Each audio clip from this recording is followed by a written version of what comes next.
ይህንን ታሪክ ስነግራችሁ ምስክሬ ቅዱስ ሚካኤል ነው።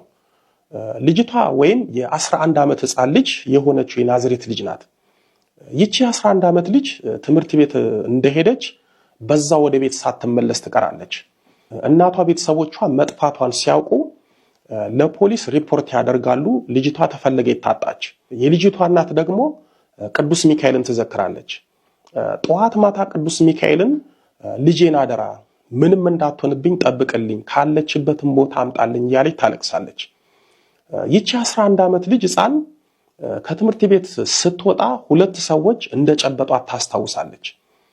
እነዛ ሰዎች ከጨበጧት በኋላ ራሷን ያገኘችው ጨለማ ቤት ውስጥ ነው።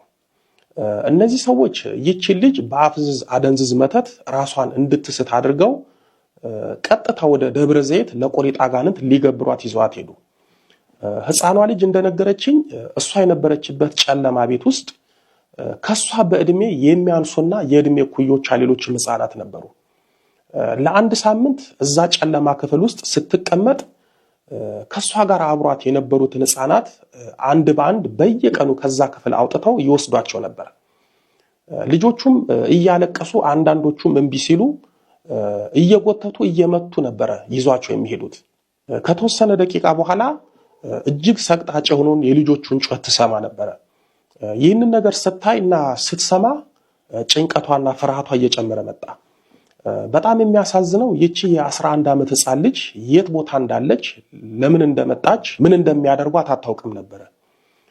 የመጨረሻው ቀን ሁለት ሰዎች በርጋ ቆመው ተለቅ ያለችው ወይስ ቀይዋ ብትሰዋ ይሻላል፣ አይ ጠይሟ ናት የተባለው እየተባባሉ ሲነጋገሩ ያን ያወቀች ግን የት እንዳለች አታውቅም ነበር። በነገራችን ላይ ይቺ ልጅ ጎበዝ ሰንበት ተማሪ ናት። ይህንን የሰዎቹን ንግግር እንደሰማች ማልቀስ ጀመረች። የቤታችን ቅዱስ ሚካኤል አድነኝም እያለች ምርር ብላ አለቀሰች። ይህንን ለቅሷን የሰሙት ሁለት ሰዎች መጥተው ዝም በይ ምን ያስለቅስሻል ብለው መቷት። አንደኛው ነግሬሃለሁ ይቺ ትሁን ብሎ ለሁለት አንጠልጥለው ይዘዋት ሄዱ። በህፃን አይኗ እያማተረች ስትመለከት ውስጡ ያለውን ነገር ልነግራችሁ የማልችለው ክፍል ውስጥ ይዘዋት ገቡ። ይህ ክፍል ህፃናት ልጆች ለቆሪጥ አጋንንት የሚሰውበት ቦታ ነው። ይቺ ልጅ አሁንም የቤታችን ቅዱስ ሚካኤል አድነኝ እያለች ታለቅሳለች።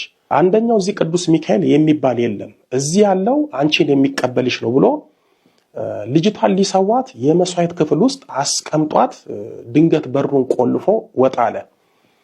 ልጅቷን ምንባን እያዘራች እያለቀሰች የቤታችን ቅዱስ ሚካኤል አድነኝ እያለች በሕፃን አንደበቷ ጸለየች፣ አለቀሰች።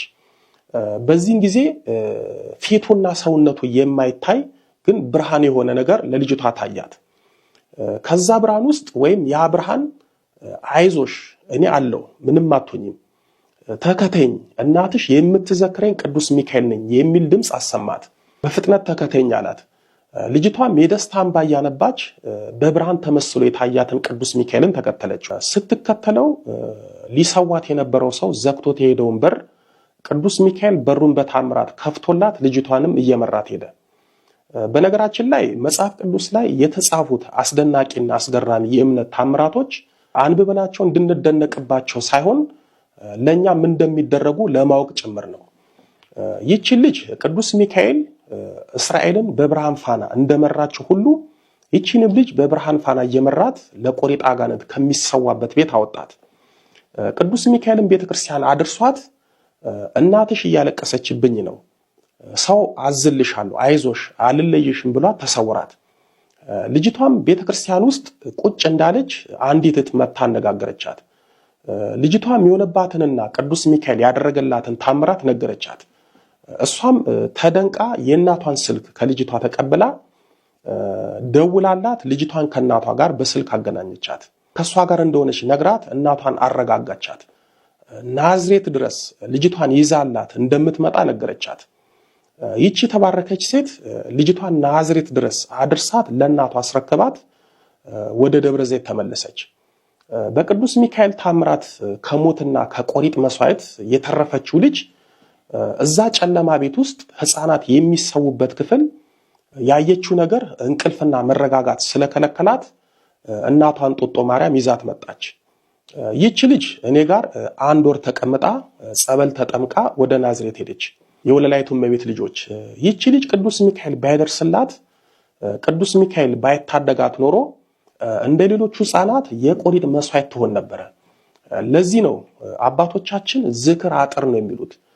ቅዱሳን መላእክትና ቅዱሳንን የምትዘክሩ ከሆነ እናንተንም ልጆቻችሁንም የነሱ ጸሎታቸውና ቃል ኪዳናቸው አጥር ሆኖ ይጠብቃችኋል። የከፋ ነገር እንኳን ቢደርስባችሁ በታምራት ይደርሱላችኋል።